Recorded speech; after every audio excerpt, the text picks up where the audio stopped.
ખેડબ્રહ્મા શહેરમાં વાસણા રોડ પર એક મોટો મસ્ત ખાડો પડી ગયો હતો। તે દ્રશ્યમાં જોઈ શકો છો।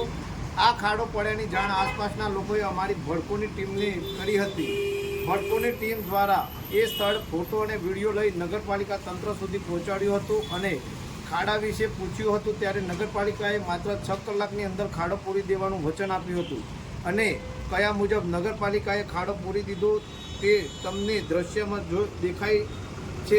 આ સમયે વાસણા રોડ ઉપરના વ્યક્તિઓએ ભડકોની ટીમને ખૂબ ખૂબ આભાર માન્યો હતો। સાથે સાથે તેમને નગરપાલિકાની કામગીરી બિરદાવી હતી।